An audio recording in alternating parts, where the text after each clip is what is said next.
5 tips for building personal resilience. All of us have encountered challenging times in our lives when we feel vulnerable to the strains of daily living.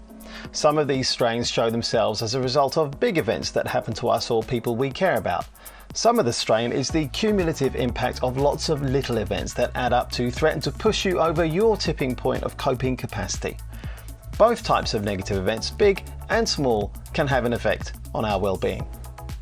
Now, if you cross this with various cycles in our lives, which mean that we may be more vulnerable to the impacts of these big and small negative events, it becomes clear that it is really important that we keep an eye out for how well we can withstand these challenges when they arrive.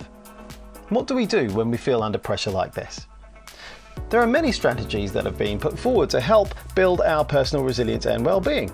Here is my set of 5 practices designed to help you to focus on basic self-maintenance and some reflection on what you want your life to be about. Number 1, pay attention to the basics of diet, exercise and sleep. If you sleep badly, don't eat well and allow yourself to get into poor physical shape, you become far more likely to experience low mood. Daily chores can drain away what resources you have to cope, and you can more quickly get low in mood if you haven't been looking after yourself well. The sleep you get before midnight seems to be better value than the sleep you get after midnight, so try to get to bed earlier.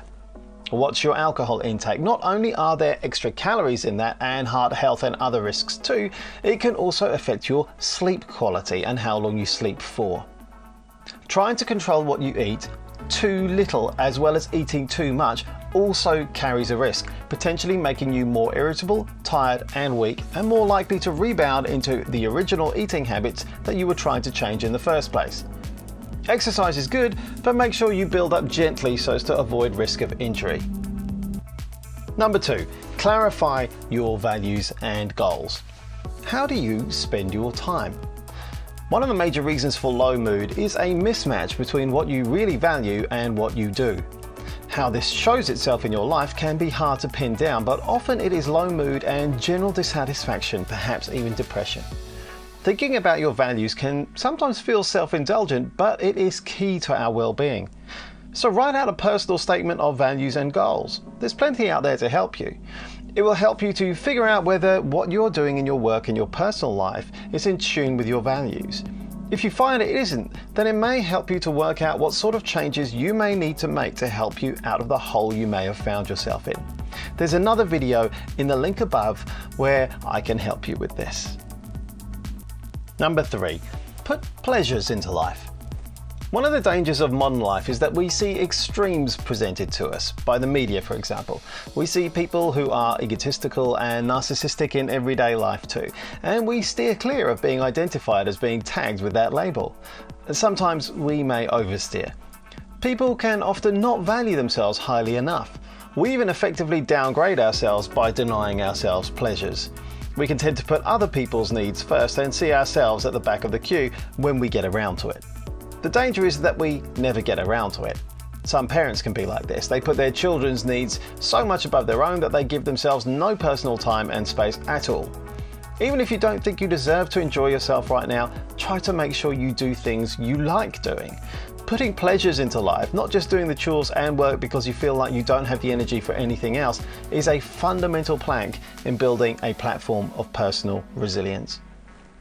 Number 4, don't put all your eggs in one basket. Nothing goes well all the time. Everyone goes through periods when work or some part of work is going badly, or there are difficulties in close relationships, or life in general seems to be full of problems. If you place all your sense of self-worth into just one aspect of your life, often this is work or being a good parent, there will be times when we can feel very vulnerable. When you do feel low, think about how much of your sense of self-worth is bound to just one aspect of your life. If your pattern of low mood suggests too close a connection with just one part of your life, it's likely that you have too many eggs in that one basket. To protect yourself from this kind of dependency, it's wise to have several parts to your life: work, kids, friends, pets, family, hobbies, inside and outside the home, social and solitary. At any point that one part of your life doesn't seem to be going well, you can draw comfort and support from the other parts. 5. Build up supportive relationships. Having someone to confide in, be it a relative, partner, or a friend, is one of the most important forms of protection from becoming depressed when something bad happens. If you don't have a close supportive relationships, if your friend does not provide you with the support you need, then looking at how you can build up the support is one of the more important things you can do. Building up supportive relationships takes time and effort. As an immigrant to New Zealand myself from the other side of the planet, I know this only too well. It doesn't happen overnight, and when it seems difficult, it is helpful to remember that it can be done at any stage of life and that there are many steps along the way. Some tips for getting started include meeting new people, putting yourself in people's way by making contact with groups of people with similar interests, neighbours, clubs, voluntary groups. Build a friendship. Focus on shared experiences, activities and pleasures. Do things together. But also consolidate friendships. Keep in touch with your old friends. Make regular contact. Be a good listener as well as a good talker. Keep your friendships in good working order. Look for ways to show you care in good times as well as bad. Tolerate people's moments of bad temper, grumpiness or silence. And don't forget to use your friendships for support. Don't run away from people when you're feeling low. Try to keep in contact even when you're not feeling social or embarrassed about imposing on someone. Many kinds of relationships can be supportive, not just the intimate ones. Note though that a supportive relationship must not be a smothering one. We need our own independence and autonomy as well as support.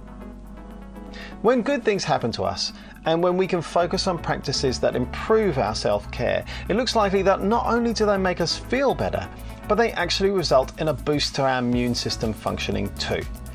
Keep practicing these 5 tips, these 5 strategies, and you'll be well on your way to increasing your well-being, and that can include better functioning at a basic physical level as well as your mental well-being too. Thanks for listening. Thanks for watching. Don't forget to like and to subscribe to these videos if you've enjoyed this to make sure you don't miss out on any more. Thanks again. Bye now.